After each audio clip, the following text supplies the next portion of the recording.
Hola electromaníacos, bienvenidos a un nuevo tutorial. ¿Alguna vez te has preguntado cómo usar un transistor BJT como un interruptor?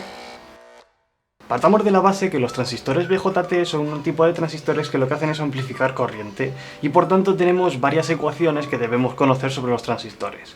La primera es que la corriente de colector es directamente proporcional a la corriente de base, y es directamente proporcional porque la corriente del colector será igual a la corriente de la base multiplicada por beta, y beta es la ganancia del transistor que depende de cada uno de los transistores. También tenemos que tener en cuenta para usar este tipo de transistores que entre la base y el emisor tenemos una caída de tensión y entre el colector y el emisor tenemos una caída de tensión.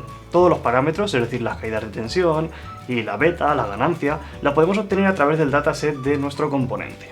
Cuando utilizamos un transistor BJT como interruptor, lo que vamos a hacer es permitir que pase la totalidad de corriente que necesita la carga para ser controlada. En este caso vamos a controlar un ventilador de 12 voltios que necesita para funcionar a pleno rendimiento 45.5 mA. Esto significa que a través del colector tienen que poder circular los 45.5 mA que necesita el ventilador. Si hacemos los cálculos con un transistor NPN como el BD135 que tiene una ganancia de 40, obtendremos que para que a través del colector circulen 45.5 mA tendrá que circular a través de la base 1.14 mA. La pregunta es, ¿cómo hacemos que circule esa corriente a través de la base? Y la respuesta es bastante sencilla, es usar una resistencia en serie con la base. Calcular la resistencia en serie con la base para que circulen a través de ella 1.14 mA es bastante sencillo, y es que solo tendremos que aplicar la ley de Ohm. Y la ley de Ohm nos dice que la resistencia será la tensión que tiene que caer en esa resistencia dividido entre la corriente que tiene que circular a través de ella. Por tanto, supongamos que estamos controlando el transistor con un microcontrolador como el Tiny85 que tiene una salida en este caso de 5 voltios. Para este caso la caída de tensión en la resistencia serán los 5 voltios que salen de nuestro microcontrolador menos la caída de tensión entre la base y el emisor del transistor. Si accedemos al dataset veremos como en este caso la caída de tensión entre la base y el emisor será de un máximo de 1 voltio.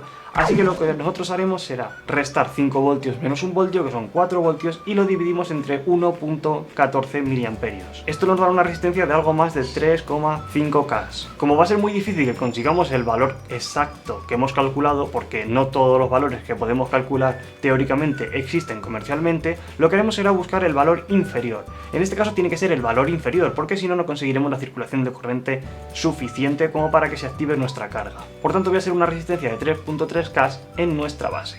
Esto nos proporcionará algo más de 1.14 mA de corriente, pero si tenemos algo más de 1.14 mA de corriente, eso significará que el transistor permitirá circular algo más de 45.5 mA a través del colector. Si el ventilador solo necesita 45.5 mA, pues vamos bien. Como ves, controlar cargas no es tan difícil, simplemente tendremos que saber la corriente que tiene que circular a través del colector, calcular la corriente de base y calcular la resistencia de base. Recuerda que tienes todos los esquemas y algo más de información en la página web y que como siempre te dejo el enlace en la caja de descripción. Si tienes cualquier duda, coméntalo en los comentarios. Si te ha gustado el vídeo, dame un me gusta, suscríbete si aún no lo has hecho y nosotros nos vemos la semana que viene en un nuevo tutorial.